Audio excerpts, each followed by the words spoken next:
எப்படி இருக்கீங்க? வாங்க வாங்க. என்ன இந்த பக்கம்? ஒரு லேண்ட் பார்த்து போலான்னு வந்தோம். அதான் வர வழியில பையனுக்கு ஒரு 50. ஐயோ, அவனுக்கு எதுக்கு அந்த வயசுல 50 ரூபாய்? 50 ரூபாய் இல்ல, 50 கிராமுக்கு காப்பு வாங்கிட்டு வந்திருக்கேன். ஒரு 50,000 ரூபாய் இருக்குமா? 50,000மா? 6 லட்சம் ரூபாய் இன் கேஷ் கொடுத்துட்டு வந்திருக்கேன். இவங்க அப்பா வேற என்ன ஒரு சில டைம் பயங்கர ஷாக் பண்ணிடுறாருங்க. நீ என்ன பண்ணிட்டாரு? இப்ப வர வழியில 15 lakhsக்கு இந்த நெக்லஸ் வாங்கி கொடுத்துட்டாரு. நான் சொன்னேன் அது ஆல்ரெடி 5 lakhsக்கு இந்த செயின் இருக்குல்ல, இல்ல இது ரொம்ப சீப்பா இருக்கும், கழுத்துக்கு கொஞ்சம் காஸ்ட்லியா நல்லா இருக்கும்னு சொல்லிட்டு தேவையில்லாம 15 lakhs செலவு பண்ணிட்டாரு. என்னங்க ஏங்க இப்படி பண்றீங்க? என்னாச்சு? நாங்க வந்து கேப் டிரைவர் வெயிட் பண்ண மாட்டேன்னு சொன்னாரு, அதனால கேப் டிரைவர் அனுப்பிச்சு விட்டாரு. சரி, வேற கேப் புக் பண்ணுங்க.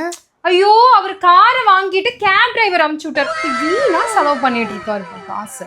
உங்க பையன் வேலையை விட்டாரா? ஓ, எப்பயோ விட்டுட்டான். அவன் சொந்தமா கம்பெனியை ஸ்டார்ட் பண்ணி அவனுக்கு கீழே 50-60 பேர் வேலை பாக்குறாங்க. ரொம்ப ஸ்ட்ரெஸ்டா இருக்கான்ப்பா. ஒரு பிஏ வச்சுக்கலான்னு இருக்கான். உங்க தம்பி வெட்டியா தானே இருக்காரு? தம்பி பையனுக்கு நல்ல வேலை கிடைச்சிருச்சுன்னு சொன்னாங்க. நல்ல வேலையாட 8-9 லட்சம் ரூபா தான் மாசத்துக்கு வருது. ஒரு மினிமம் 1 கோடி இருந்தா தானே வீடு நடத்த முடியும். இதை வச்சுலாம் எங்கக்கா சாப்பிட்டு போவோம். சாப்பிட்டா நான் அர்ஜென்ட்டா 20 lakhs பேமெண்ட் பண்ணும். நான் இங்கே சாப்பிட்டுட்டு இருந்தா அவங்களுக்கு சாப்பாடு இல்லாம போயிடும். நெக்ஸ்ட் டைம் கண்டிப்பா பாய்.